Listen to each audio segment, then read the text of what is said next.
자, 하나님 말씀을 같이 나누겠습니다.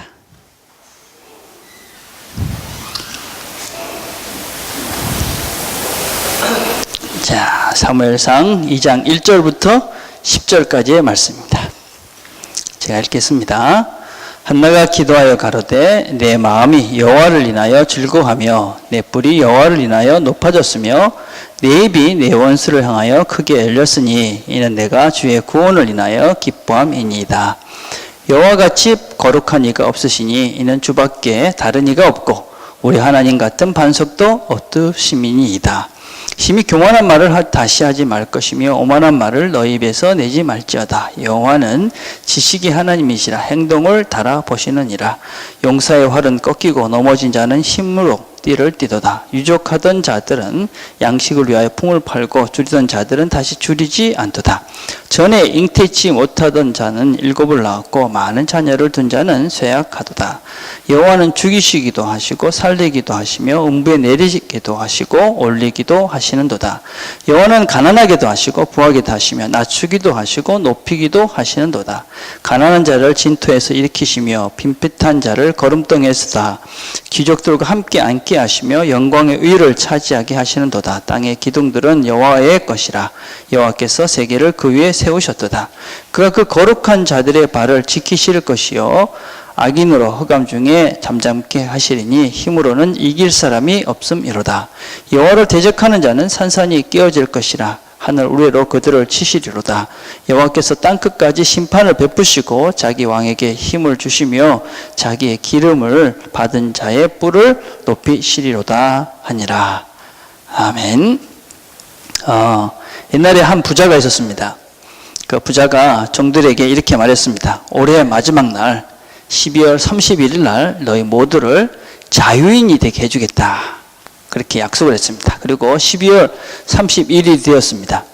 12월 31일 날 다시 종들을 불러놓고 뭐라고 이야기했냐면, 자, 여기 볏집이 있는데 이 볏집을 가지고 새끼를 많이 좀 꽈줬으면 좋겠다. 그렇게 얘기했습니다. 그러니까 종들 중에 어떤 자들은 이 주인이 마지막까지 우리를 부려먹는구나. 그리고 투덜거리는 사람이 있었고, 어떤 사람은 마지막이니까 열심히 하자. 그렇게 열심히 새끼를 꼰 사람이 있었습니다. 그리고 그 다음날 아침이 되었습니다. 다시 주인이 종들을 불러 모아놓고 큰 돈 이런 저기를 가지고 와가지고 너희들이 꼰 그 새끼에다가 저 돈을 다 끼워서 가져가라. 그렇게 얘기했다고 그럽니다. 여러분 생각에는 어떻습니까? 내일이면 내가 자유인이 되는데 지금 이 저녁에 열심히 주인이 하라고 해서 새끼를 꼬겠습니까? 아니면 내일이면 많으니까 뭐 오늘 대충 살자. 어쨌든 지나면 땡이지. 그러고 말겠습니까? 아마 열심히 새끼를 꼬은 사람은 아마 평소에 그렇게 열심히 살았을 가능성이 참 많습니다. 그래서 그런 기회가 왔을 때 그걸 성실하게 살겠기 때문에 그 기회가 자기의 것이 되었다 할 수 있습니다. 우리 삶 속에는 이런 기회들이 늘 온다 할 수 있는데 그런 기회를 어떤 사람에게 그 기회를 누가 잡을 수 있느냐? 그것은 바로 오늘의 지금의 나의 삶에 얼마나 성실하게 사느냐 하는 사람들이 그 기회를 잡을 수 있습니다. 인생도 그렇고 신앙생활도 그렇습니다. 우리 아이들이 저하고 전혀 다른 대답을 해서 황당했습니다. 저는 돈이 있겠냐 없겠냐 그러면 다 있을 거예요. 그럴 줄 알았더니 다 없을 거예요. 그러더라고요. 예. 넘어져라 그러면 자신 있게 넘어질 줄 알았는데 안 넘어지더라고요. 예, 믿음도 똑같습니다, 여러분. 믿음 생활도 우리가 하나님을 믿는 그 믿음이 분명하게 있으면 넘어져라. 그럴 때 넘어지면 우리가 생각지도 못하는 그런 새로운 삶들이 열릴 때가 많이 있습니다. 그렇지만 그것을 믿고 넘어질 수 있는 용기가 있어야 되고 믿고 넘어지는 훈련이 되어 있는 사람만이 믿고 넘어질 수가 있는 것이지요. 오늘 우리가 읽은 이 한나라는 사람은 그런 자기의 삶 속에서 어떤 면에서는 그런 고통과 어려움 그런 시간 그것을 하나님을 통해서 해결을 받고 새로운 삶을 살게 된 그런 자신의 삶에 대한 고백을 노래한 것이 오늘 읽은 본문의 말씀입니다. 그래서 한나의 어떤 면에서는 자기 삶을 돌아보면서 우리 하나님은 이런 분이다 라고 고백하는 것이 바로 우리가 읽었던 말씀입니다. 자, 오늘 읽은 본문은 세 단분으로 이렇게 나눴습니다. 세 부분 나눌 수 있는데 1절부터 4절까지, 4절부터 8절, 9절부터 10절 이렇게 나눌 수 있습니다. 첫 번째는 구원이며 반석이신 하나님을 노래합니다. 자, 구원이다. 2장 1절과 2절 보면 내가 주의 구원을 인하여 기뻐합니다. 여호와 같이 거룩한 이가 없으시니 이는 주밖에 다른 이가 없고 우리 하나님 같은 반석도 없으심이다. 하나님은 거룩한 분이다. 다른 분하고는 구별되는 아주 특별한 분이다라는 의미입니다. 다른 존재하고는 비교할 수 없다. 왜냐하면 그분은 구원자이고 반석이기 때문입니다. 구원이라는 것은 수렁 속에서 이렇게 끄집어내는 것을 이야기하죠. 깊은 그런 수렁 속에 빠져있는 사람을 끌어올리는 것이 구원입니다. 반석이라는 것은 무엇이냐? 옛날에는 전쟁을 하면 화살을 쐈었어요. 그죠? 그럼 화살을 쐈을 때 어디에 숨었냐면 이런 큰 바위 뒤에 이렇게 숨어 있었습니다. 그래서 이 반석이라는 의미는 보호자라는 의미를 가지고 있습니다. 이 한나라는 사람은 아주 깊은 그런 슬픔 속에 빠져 있었습니다. 자식이 없었기 때문에 아주 슬픔 속에 있었는데 하나님이 자식을 주어서 그 한나를 그 슬픔에서 끌어올려 주셨습니다. 수많은 적이 그를 공격했습니다. 대표적인 사람이 엘가나 척 분인나라는 사람이 자식이 없다고 무시하고 그 여자를 격동케 했습니다. 주변의 사람들도 손가락질을 많이 했을 것입니다.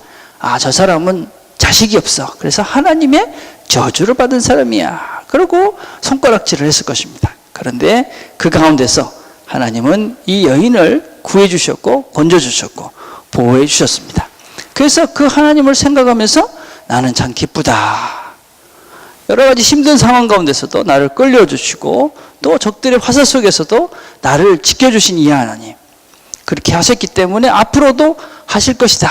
그런 고백으로 나는 이 하나님을 생각할 때마다 기쁘다. 그렇게 이야기를 합니다.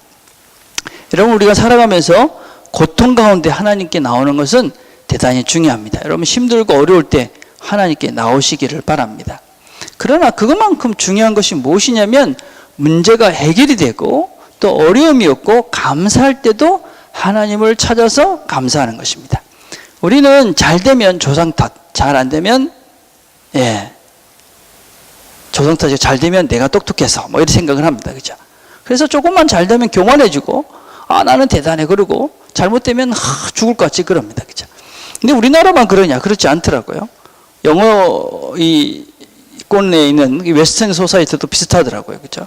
그래서 보니까 승리했을 때 Victory has 100 fathers, but the defeat is an orphan. 무슨 얘기냐면 이게 존 F 케네디 한 얘기인데 승리했을 때는 자기 때문에다라고 해서 100명이나 되는데 패배했을 때는 아무도 없다. 그런 얘기입니다. 또 이 영어 속담에도 이런 게 있습니다. The bad walking man always blames his tool. 항상 툴을 한다. 제가 이렇게 핑계 찾아보니까 노래도 있더라고요. 김건모의 핑계 이런 게 있더라고요. 근데 이렇더라고요. 혼자 남는 법을 내게 가르쳐 준다며 농담처럼 진단인 듯 건넨 그 한마디. 이 나쁜 놈이더라고요. 보니까 헤어져야 되는데 뭐 혼자 있는 거를 가르쳐 주기 위해서 헤어지는 거야. 뭐 이런 나쁜 놈이 있습니다. 여러분, 그런 사람하고는 절대 사귀면 안 되겠죠. 그죠? 근데 살면서 우리는 모두가 다 그런 핑계를 대는 그런 습관들이 있는 것 같습니다. 저도 가만히 생각을 해보니까 요새 제 자신을 이렇게 돌아보면 참 핑계를 많이 대는구나. 그런 생각들을 종종 합니다. 뭐 차를 타고 며칠 전에도 어떤 목사님을 만나러 갔는데 시간이 늦은 겁니다. 꿈을 때다 늦었죠. 그래 나오면서 핑계를 찾는 것입니다. 뭐 집사람이 점심을 좀 늦게 줘가지고 그랬지. 뭐 이러면서 또 차 타고 오는데 뭐 그러면서 뭐 여러 가지 생각들을 하는 것입니다. 그러면서 제 모습을 가만히 보니까 참 한심하다. 그런 생각들을 했습니다. 여러분, 우리가 조금 성장한 그런 증거 중에 하나는 내가 책임을 다른 사람에 전가하지 않는 것입니다. 핑계를 대지 않는 것이지. 근데 내가 핑계를 참 많이 대는구나 라는 것을 알게 되는 상태도 참 중요합니다.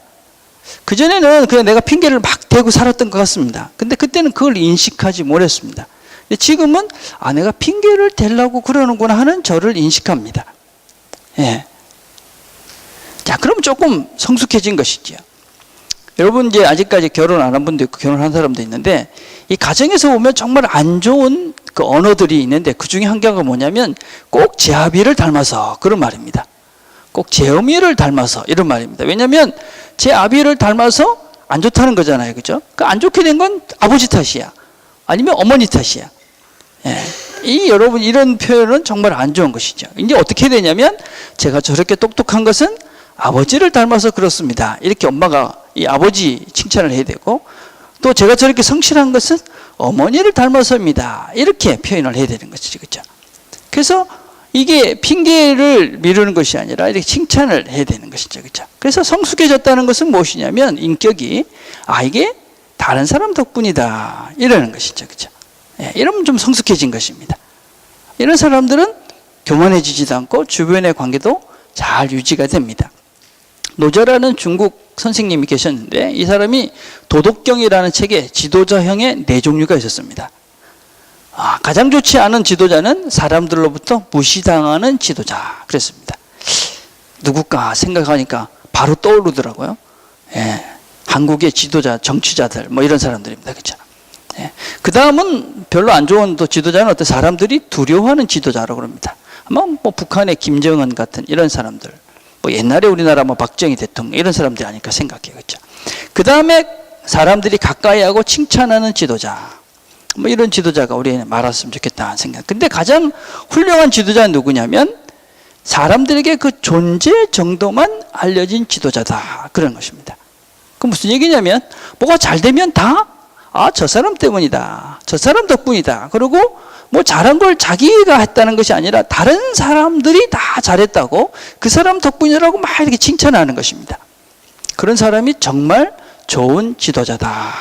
그렇게 이야기합니다. 여러분 신앙도 마찬가지입니다. 신앙의 신앙심이 깊어졌다. 아니면 정말 이 신앙이 좋다라는 건 무엇이냐면 우리의 삶 속에서 정말 모든 것이 잘 되었을 때 그때 하나님 덕분이야. 하나님 은혜야. 이 우리 말로는 많이 해요. 그죠? 근데 정말로 우리가 어떤 문제가 잘 되고 내 삶 속에서 어떤 어려움이 없고 이렇게 잘 살아갈 때 하나님의 은혜야. 하나님 덕분이야. 이렇게 우리가 고백하는 사람들, 이런 사람들은 진심으로 성숙된 신앙이다라고 할 수 있죠. 근데 이렇게 어떤 면에서는 그렇게 잘 되었을 때 우리가 그렇게 고백할 수 있는 사람이면, 그렇게 고백할 수 있는 사람이면 문제 앞에서도 사실은 큰 문제가 안 되죠. 왜냐하면 문제가 있고 고난이 와도 그래, 이 문제를 하나님이 잘 해결해 주셨듯이 나에게 지금 이 생긴 새로운 이 문제도 하나님이 잘 해결해 주실 거야. 그러니까 그것을 믿음으로 이겨나갈 수가 있게 되는 것이죠. 그래서 그런 사람들을, 그런 어떤 믿음이 성숙해지면 어떤 믿음이 구체적으로 생기느냐 하면 하나님을 지금 어떤 상황 속에서도 나를 역전시켜 주실 것이다 라는 그런 믿음이 생깁니다. 오늘 4절부터 8절까지 보면 이렇게 말합니다. 용사들의 활은 꺾이나 약한 사람들은 강해진다. 자식을 못 낳았던 여인은 7이나 낳지만 아들을 많이 둔 여인은 홀로 남는다. 주님은 사람을 가난하게도 하시고 부유하게도 하시고 낮추기도 하시고 높이기도 하신다. 궁핍한 사람을 영광스러운 자리를 차지하게 하신다. 그래서 용사와 약한 사람, 자식이 없는 사람과 자식이 많은 사람, 부자와 가난한 사람, 낮은 자와 높은 사람, 궁핍한 사람, 뭐 이렇게 영광스러운 자리, 이렇게 하시면서 이렇게 비교를 하고 있습니다. 그러면서 하나님은 지금은 약해 보이지만 이 사람을 어느 순간 강하게 하시는 분이다. 지금은 자식이 하나도 없지만 그 사람의 자식을 많이 주시는 분이다. 지금은 가난하지만 부하게 하시는 분이다. 지금 낮은 자리에 있지만 그 사람을 높은 자리로 올려주신다. 그런 얘기를 하는 것입니다. 하나님은 어떤 분이냐?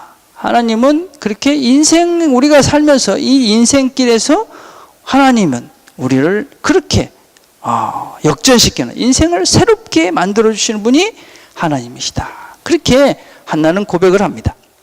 왜냐하면 자기가 그렇게 경험을 했잖아요. 자식이 없었는데 한나는 나중에 아이를 많이 낳게 됩니다. 성경은 사실은 이런 어떤 면에서 역전의 책이다, 그렇게 볼 수 있습니다. 창세기부터 계시록까지 등장하는 대부분의 인물들은 역전을 많이 했습니다. 요셉, 야곱, 모세, 에스더 뭐 이렇게 쭉 그렇습니다. 요셉만 생각을 해보십시다. 요셉이 어떤 삶을 살았습니까? 17살에 형들의 배신으로 애굽의 노예로 끌려갔습니다. 종으로 끌려간 것이죠. 열심히 샀는데 누명을 쓰고 감옥으로 갑니다. 참 17살부터 30살까지 13년의 세월을 정말 비참하게 삽니다. 감옥에서 종으로 그렇게 삽니다. 30세에 총리가 되었습니다. 어떤 삶을 살 것인가? 하나님은 근데 왜 이런 역전, 그죠? 우리가 생각하기에 참 이런 극적인 역전의 삶을 살게 하시는가? 내일 축구하잖아요, 그죠? 내일 축구합니다. 최상의 시나리오는 1대0 정도 지고 있다가 1대2로 역전승하는 것입니다, 그죠? 혹시 2002년 월드컵 기억나십니까? 8강전에서 이태리하고 한국하고 했습니다, 그죠? 사진 하나 볼까요? 저 백헤딩 기억납니까? 우리나라가 1대0으로 지고 있었습니다. 후반 43분에 설기현이가 골링을 넣었습니다. 그때 열광했잖아요, 그죠? 우리나라에서 4명이 심장마비로 죽었답니다. 진짜로. 예. 진짜입니다, 여러분. 예. 그 역사적인 순간. 그리고 연장 10분에 저 안정환이가 저래 백헤딩을 넣어서 골링을 넣잖아요. 그래가지고 우리나라가 8강 진출을 합니다. 예. 최초로 4강을 해가지고 아덧났었잖아요. 2002년에 헬스 사이언스를 했던 친구들은 망했습니다. 그게. 예. 어쩌든지. 근데 여러분, 이 역전이 왜 이렇게 통쾌합니까? 재밌습니까? 왜냐하면 역전이 쉽지가 않기 때문에 그렇습니다, 여러분. 예, 우리가 뭐 역전승이 참 역전승했다, 그 대단하니까. 왜냐하면 쉽지 않기 때문에 대단한 것입니다, 그렇죠? 한 번을 먹으면 막 그걸 만회하려고 더 흥분하게 되고 막 조급하게 되고 그러다가 망하는 경우가 대부분입니다. 그래서 힘들고 어렵습니다. 이런 삶의 역전을 통해서 하나님은 우리에게 그런 힘든 것을 하나님은 하신다 하는 것을 가르쳐 주십니다. 또 우리가 이렇게 힘들지 않으면 하나님을 잘 찾지가 않습니다. 그래서 하나님은 우리의 인생을 종종 참 힘든 걸음을 걷게 하십니다. 한나도 그랬습니다. 한나도 자식이 없었습니다. 힘든 시간을 보냈습니다. 예. 그래서 여러분들이 잘 됐다 그럴 때 감사하시길 바랍니다. 예. 주변의 사람들의 덕분이고 하나님의 덕분입니다. 근데 지금 내가 고통 가운데 있다, 힘든 순간이다, 그러면 또 기대할 것은 무엇이냐면 이 고통의 시간, 이걸 통해서 하나님은 나를 극적인 어떤 역전을 꿈꾸시고 계시는구나, 그런 기대를, 그런 믿음을 여러분들이 갖게 되길 바랍니다. 자, 그런데 요새 한국에서 몇 년 전에 유행했던 말이 인생 역전이었습니다. 인생 역전, 말해서 광고를 했습니다. 그게 뭔가 봤더니 로또 광고였습니다. 예, 로또. 여러분, 인생을 역전시키기 위해서 로또를 사라. 그래서 로또 같은 인생을 살게 되면 결단코 인생은 역전할 수가 없습니다. 어제 뉴질랜드 헤럴드에서 신문을 보니까 한 할아버지가 100만 불짜리 보너스 본드를 횡재했습니다. 100만 불짜리가 딱 걸린 거예요. 예, 대박 난 거잖아요, 그렇죠? 근데 할아버지가 그 돈을 써보지도 못하고 몇 주에 돌아가셨습니다. 예, 참 안타깝죠, 그렇죠? 예. 그분도 열심히 그걸 했을 건데, 그렇죠? 됐는데 끝났어요. 여러분, 어떤 사람이 진정한 역전을 기대할 수 있는가?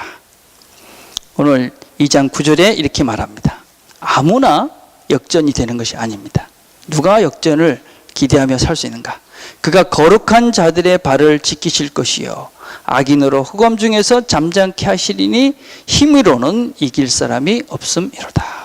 하나님은 거룩한 자들의 발을 지켜주시고 이런 사람들을 하나님께서는 역전시켜 주신다 하는 것입니다. 거룩한 자들이라는 것은 이 하시드라는 말인데, 이 말은 경건한 삶을 사는 사람을 이야기합니다. 끝까지 경건한 삶을 사는 사람들. 뭐 신문상의 언어가 아니고 실제적으로 삶 속에서 성실과 도덕적으로 윤리적으로 바른 삶을 사는 사람들을 의미합니다.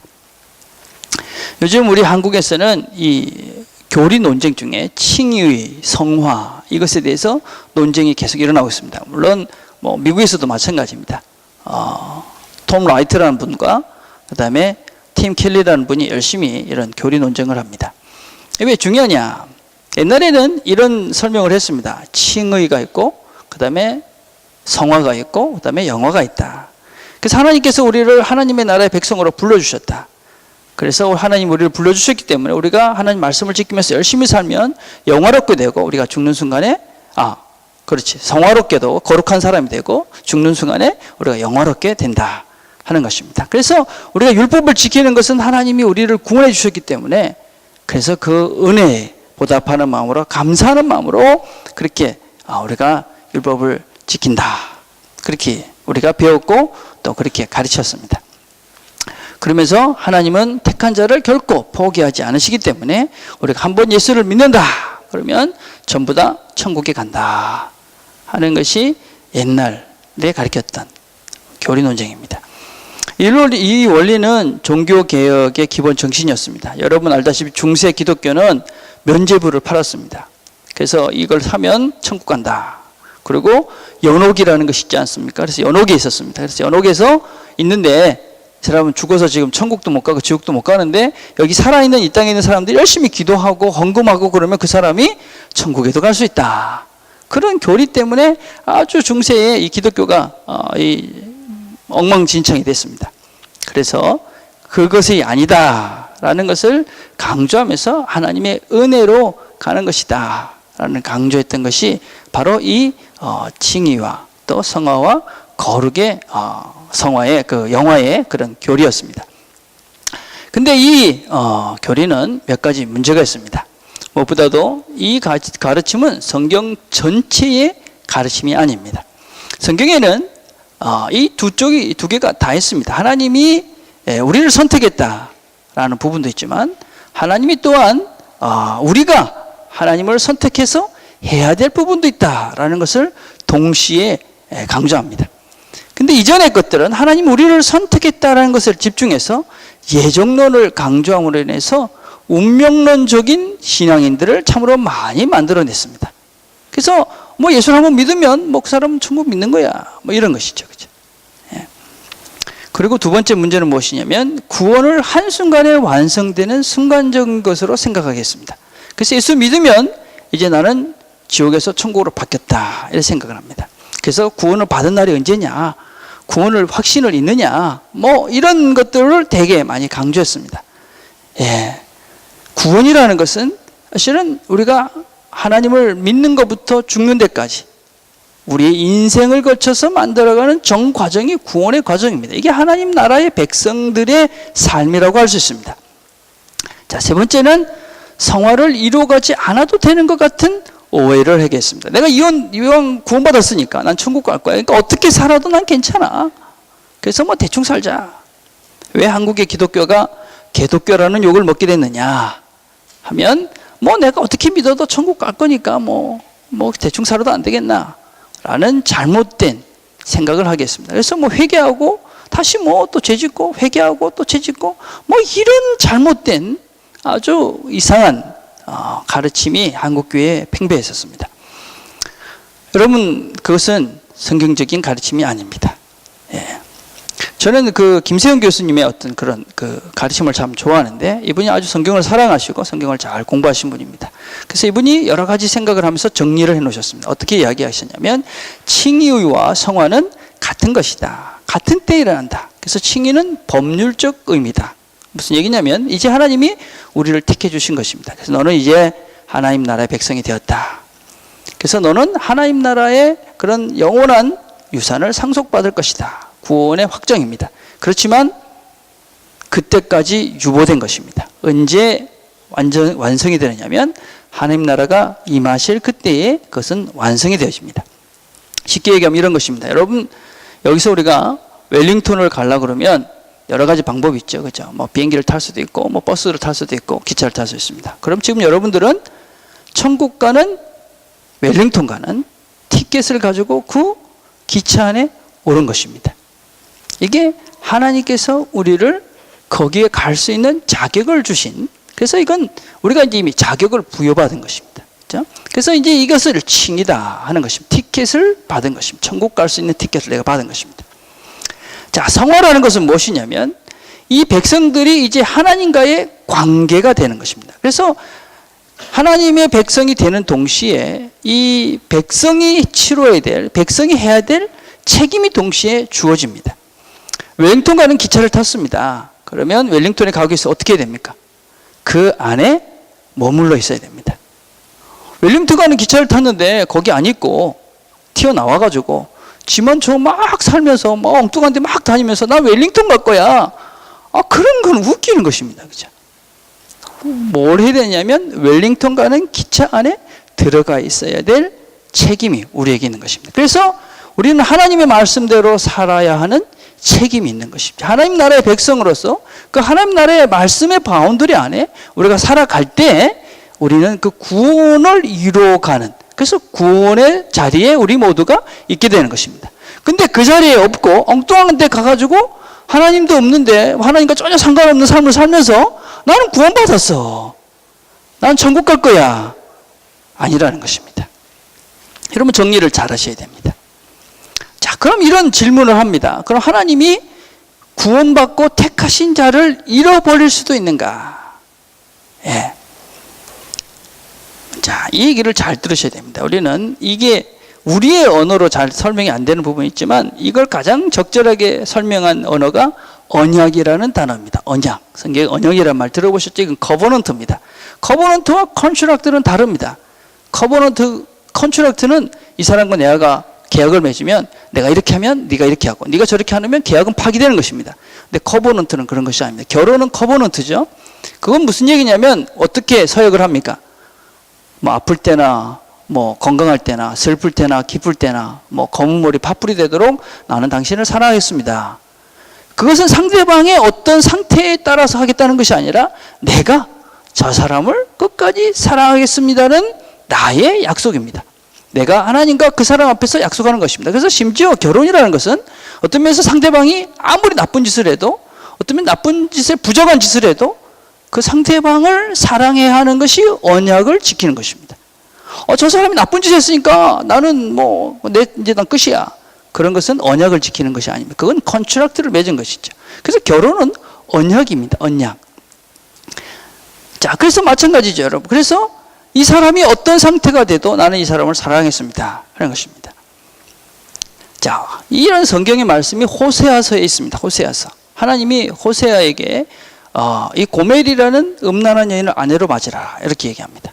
그러니까 하나님 말씀대로 호세아가 이 고멜을 아내로 맞이하지요. 근데 이 고멜이 아기까지 낳았는데 또 바람이 납니다. 하나님이 어떻게 합니까? 가서 데리고 와라. 그래서 그 여자를 다시 데려와서 자기의 아내로 계속 삽니다. 이게 이제 우리에게 해당이 되는 것이죠.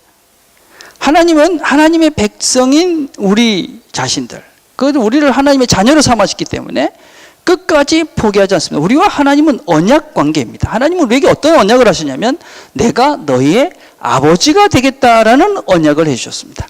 그래서 하나님은 끝까지 우리를 우리의 아버지로 포기하지 않고 그 일을 하십니다.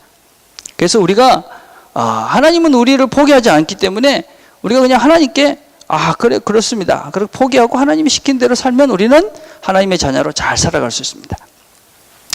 그래서 하나님은 우리를 포기하지 않기 때문에 우리가 그 언약, 하나님이 하나님 되어주시기 위해서, 아버지 되시기 위해서 우리에게 늘 말씀합니다. 그죠? 깨닫게 합니다. 환경을 통해서 얘기하시고 또 사람을 통해서 이야기하시고 어쨌든 여러 가지 것들을 통해서 우리가 당신의 아버지 되심을 늘 이야기하십니다. 그죠? 나는 너의 아버지야. 나는 너의 하나님이야. 그렇게 끝까지 결코 포기하지 않고 끝까지 우리의 아버지로 우리의 그 역할을 하나님은 하십니다. 하나님은 끝까지 포기하지 않습니다. 그런데 인간인 우리는 언약을 파기합니다. 예. 그래서 어떻게 합니까?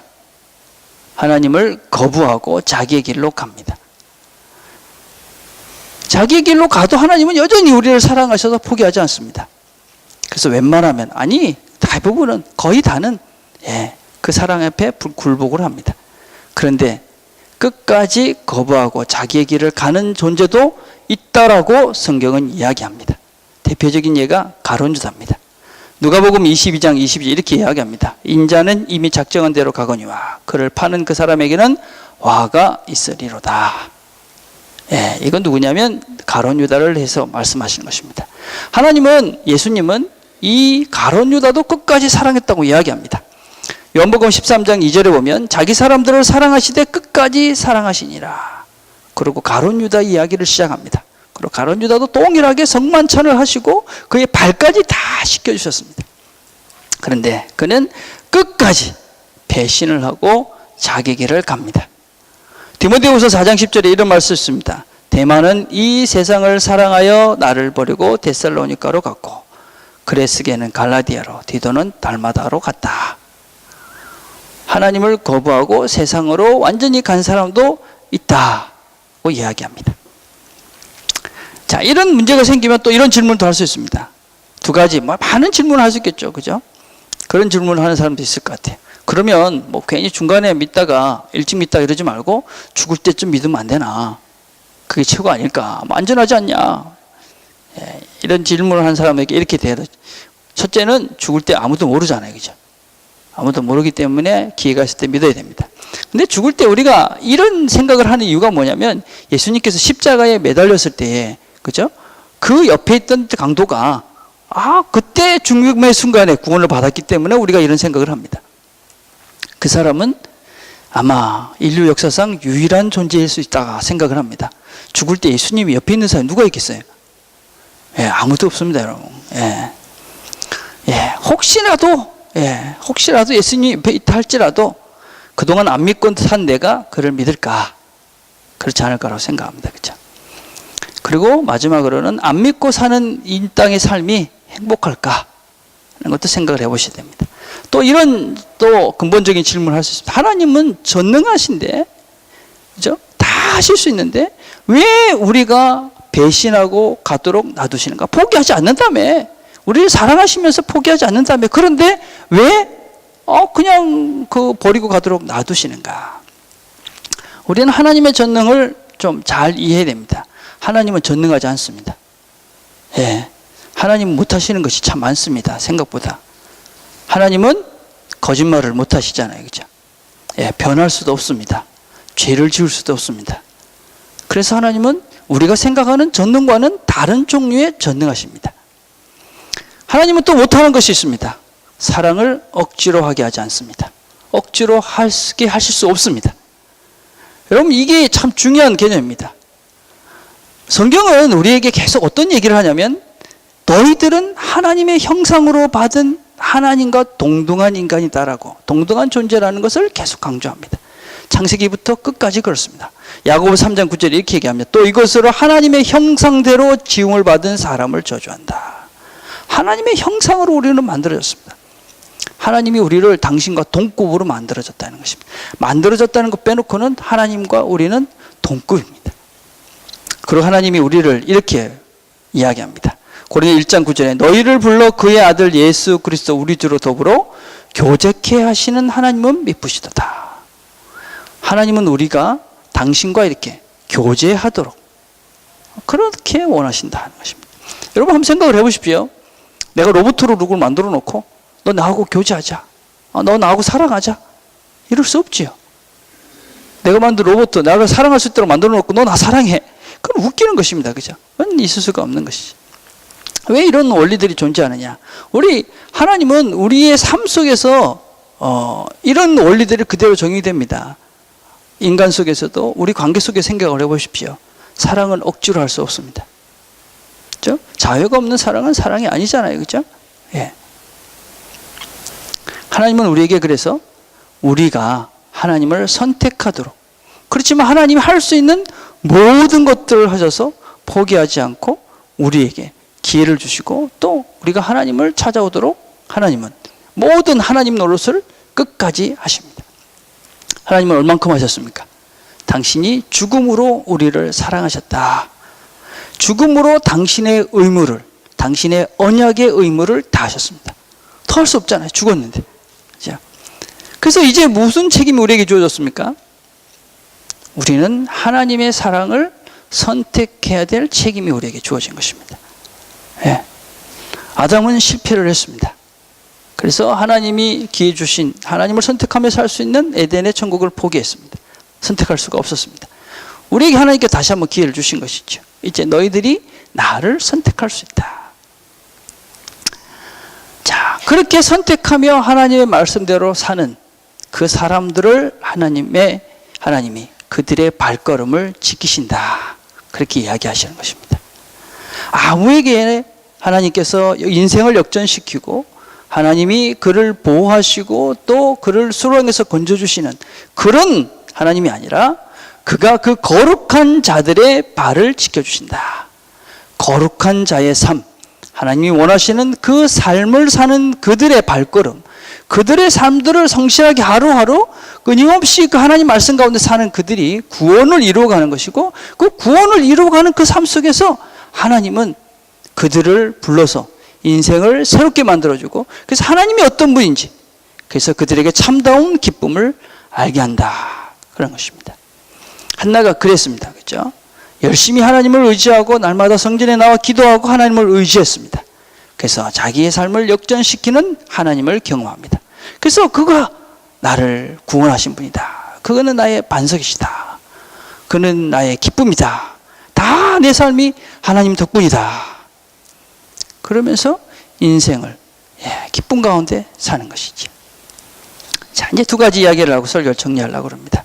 여러분, 싸이 아시죠? 야, 어저께 신문을 보니까 강남 스타일이 20억, 유튜브 20억 조회수를 기록했다. 그러니까 우리가 60억이니까 3명 중에 1명은 그 강남 스타일을 다 본 거예요. 그죠? 근데 이 싸이에게도 아픈 시절이 있었죠. 남자들이 제일, 이 저주스러워하는 군대를 2번 갔습니다. 참, 지금도 제가 한 번씩 꿈꾼다 그랬죠. 그죠? 남자한테 제일 치명적인 욕 중에 하나는 군대 한 번 더 가라. 뭐 이런 겁니다, 여러분. 근데 이 사람이 31살에, 31살에 군대를 한 번 더 갔습니다. 근데 여러분, 31살에 그 군대 갔을 때 가가지고, 지금 군대에서 고생하지만 몇 년만 있으면, 뭐 유튜브 조회수가 20억이 되는 그런 싸이가 될 거야. 걱정하지 마. 만약에 누가 그렇게 얘기했다면, 싸이가 뭐라고 그랬을까요? 네 정신 나갔나? 뭐 그러지 않았겠어요. 그죠? 근데 싸이가 자기의 삶에서 절대적인 영향을 준 세 가지가 있다고 그랬어요. 첫 번째, 군대. 아버지, 아내. 여러분, 강남 스타일이 저는 군대 문화라고 생각을 해요. 여러분, 군대는 A급 문화가 아니라 B급 문화입니다. 여러분, 강남 스타일 히트 원인을 사람들은 다 B급 문화의 승리다, 그런 얘기를 해요. 그죠? 여러분, 그거 되게 세련돼 보이지 않죠? 이게 군대 문화입니다, 여러분. 진짜 이게 좀 별로 감동 없어 보이는데 군대 문화가 딱 그래요. 그죠? 군대 갔다 오면서 아는데 군대 문화가 저기 조금은 이렇게 좀 뒤떨어집니다. 강남 스타일이 좀 뭐 스타일리시하지 않잖아요. 그죠? 여러분, 생각을 해보세요. 한 가지 더 얘기해 봅시다. 모죽이라는 대나무가 있습니다. 대나무. 이 대나무는 5년 동안 죽순이 전혀 자라지 않는다 그럽니다. 5년 동안. 대나무인데. 근데 5년이 딱 지나면 하루에 50에서 70cm가 자라기 시작해서 세계에서 제일 큰 그런 대나무가 된다고 합니다. 저게 이제 모죽이라는 대나무입니다. 그래서 왜 그런가 사람들이 그 뿌리를 이렇게 해봤습니다. 그렇게 해봤으니까 5년 동안 뭐를 하냐면 이 모죽이 뿌리를 내리는 것입니다. 뿌리를 내리는데 긴 거는 4kg까지 뿌리가, 대나무 뿌리가 4kg까지 나요. 5년 동안 아무것도 안 보이는데 뭘 하고 있었냐면 뿌리를 내리고 있는 것이 뿌리를. 그러니까 5년이 딱 되니까 자라기 시작하니까 제일 큰 대나무가 됐다, 그런 얘기를 합니다. 우리의 인생이, 우리의 삶들이 지금의 내가 어떤 모습이 될지 아무도 모릅니다. 지금 어떤 면에서 열심히 사는데 뭔가 아무것도 없어 보이고 뭔가 최선을 다하는데 뭔가 보이지가 않는다면 여러분은 어떤 면에서는 모죽의 대나무와 같이 뿌리를 키워가고 있는 건지 모릅니다. 보이는 것은 아무것도 없을지 모릅니다. 그러나 시간이 되면 그것이 발휘할 때가, 꽃이 피를 때가 있는 것이죠. 특별히 하나님은 우리에게 약속을 하셨습니다. 거룩한 자, 신앙의 그런 걸음걸음들을 걸어가는 자를 지키시고 역전시키시고 보호하시고 인도하신다. 하나님의 열심히 하신 그 하나님이 우리를 포기하지 않을 것입니다. 그 하나님을 믿고 하루하루 성실하게 인생의 깊은 뿌리를 내려가는 저와 여러분이 되기를 간절히 바라겠습니다. 기도하겠습니다.